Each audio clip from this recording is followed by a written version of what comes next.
Hello card game players, welcome back to Maelstrom Gaming. I have officially decided that red means danger in Four Emperors. Red's boss monsters are some of the most mentioned boss monsters when you look at Four Emperors and the people talking about it and the people who are hyped or excited. They talk about how Shanks minuses the whole board. They talk about how Roger can accidentally win you the game. Or they talk about how Monkey D. Luffy can actually cause a lot of deal making with your opponents, where you might attack someone so they can block, just so that they can kill, just so you can kill an 8k character with your Monkey D. Luffy ability. All of these are true, and Red has its cards that get stronger with end of turn rules, because the end of turn rules make it now that your until the end of your opponent's turn abilities are extended to the start of your next turn. So Wapol minuses power while also gaining power until your opponent's next turn. The gaining power is what we're looking at because it makes it a lot harder to kill Wapol. Then Rayleigh is able to set up a lot of political plays where you're able to say, hey, can we team up and kill this thing? Edward Newgate is able to buff yourself for all of your opponent's turns. And that's fine, because every color has its good cards, right? Like yellow has Big Mom, blue has Pudding, green has Bonnie, black has Kaido, purple has Law, and they have other cards, but these were just some that I picked. And you're allowed to have staples in a format without going and getting crazy. But red also has several bombs that go totally under the radar. Is that you look at these and you immediately think, oh, they're just defensive. But with the ruling of, and I'll talk about these in a moment, the ruling of events in Four Emperors is that you can use them when other people attack. Even if you're not involved in the combat, you just use it for its effect, and you can't necessarily, if it says your leader or character, you can't pump up an opponent's leader or character. However, if we read these, I'd Never Shoot You gives 4k to one of your own things, but then give minus 1k to an opponent's leader or character for the turn. So if you use this when opponent A attacks opponent B, you can play this card and give opponent B minus 1000 power to their leader for the turn, making them a 4k. With Igloo, you make them a 3k for the turn, and with Rafflesia, same thing, you make them a 3k for the turn. And those are crazy, especially if you can get a lot of, your opponents get a lot of attacks in one turn, but then you also have some more cards.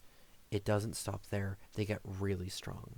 Lim is a blocker, so you can make deals with people with 10 cost Luffy's, or you can just use it defensively. And then this character gives minus 2000 to an opponent's leader or character for the turn.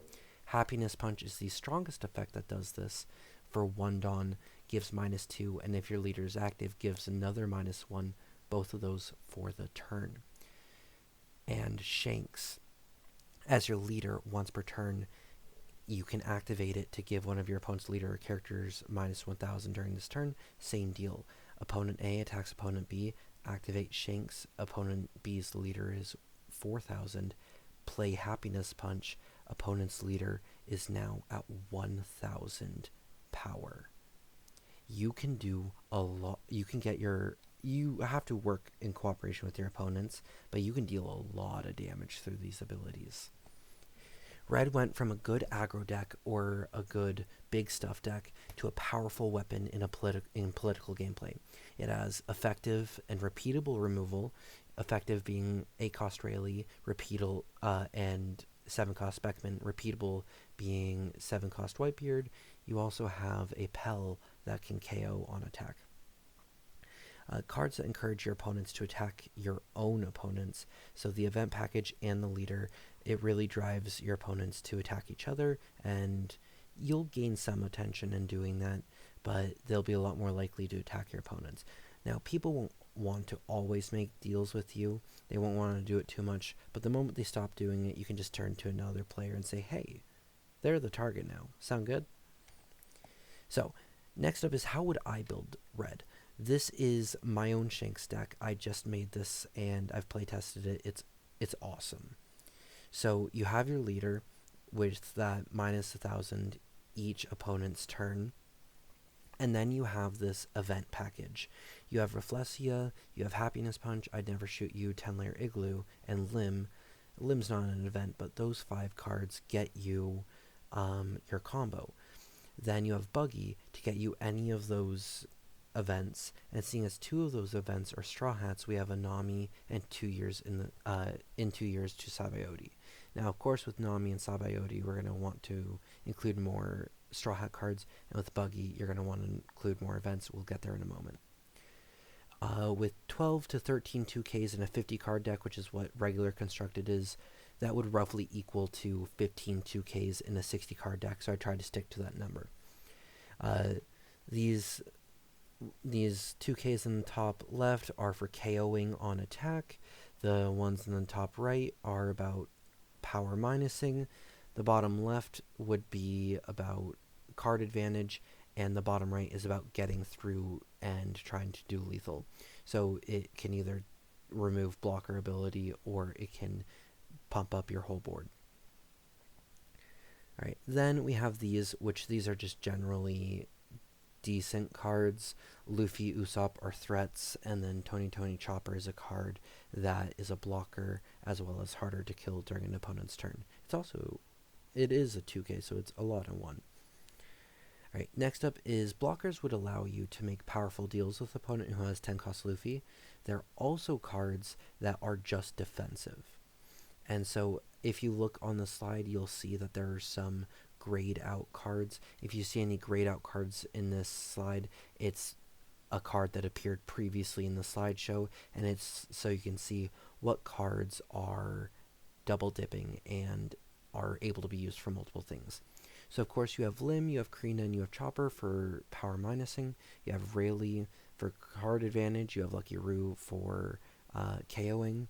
You have Chopper Chopper is honestly a card I'm waiting to replace with something else, but it is a Straw Hat blocker, so it's searchable. Then you have King Do, Baccarat, Chopper, and Shreya that all are cards that buff your leader or buff itself. Chopper and Shreya buff themselves. Shreya will actually keep the buff for the entire turn cycle. So if your first opponent attacks you with 3 Dawn on their 5k leader, you can block Shreya, he becomes an 8k, and then he stays an 8k during your other 2 opponents' turns. We also need to stop our opponents from getting scary, so we need some KO effects. As you see, we have Lucky Roo, but we also have Marco, Beckman, Rayleigh, and Shanks as one-time KO effects. And we have Luffy, Newgate, Robin, Pell, Newgate, Beppo, and Masked Deuce, all as repeatable KO effects. Some of them are 2Ks, and some of them are boss monsters, but it's really spread out throughout our curve. We should be able to KO at any point in the game. Some of our KO effects won't do as much later in the game without power reduction, so we need to make sure that we include that in our deck. So we have Otama, Hongo, Mocha, Krina, and Chopper as cheaper ways to do that. We also have Wapol as a threat himself that can buff himself and minus your opponent's characters. Other characters that minus your opponent's characters power on attack would be Brook, 3-drop Pell, and Blemenko. Building Snake, Razemax, and Gordon are all just the same card. They're just different characters. So they all will be able to bottom deck to give something minus 3,000 power.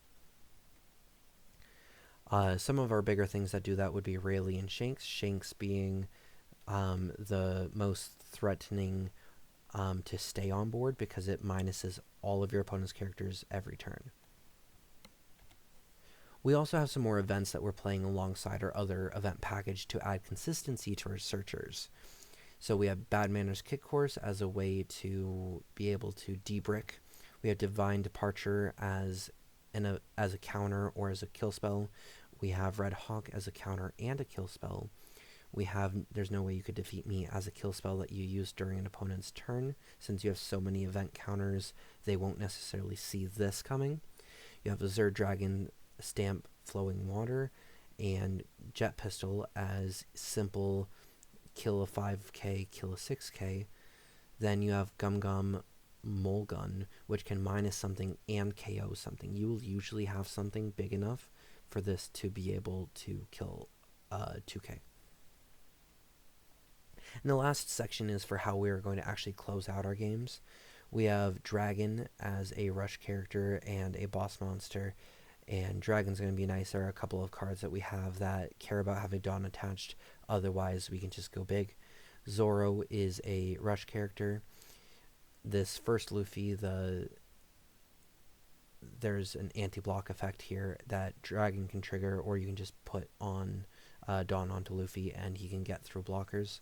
There are a couple of decks. Caesar particularly plays some cheaper blockers, but every deck's playing a lot of blockers.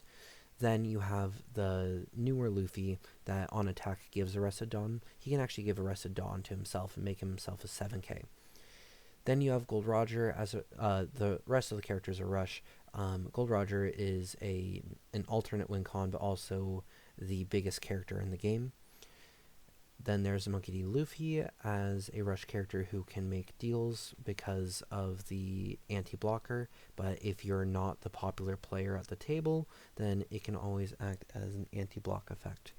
And the last card, we've already talked about it, Shanks. He is just really good at removing other characters or going for game.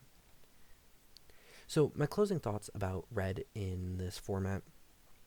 The format just began, so we still should see how it settles. There's not necessarily a need to have anything here banned. It's just a little crazy, but just pay attention to the red player at the table, or you may end up getting yourself a Divine Departure. I hope you enjoyed this video, and I will see you next time.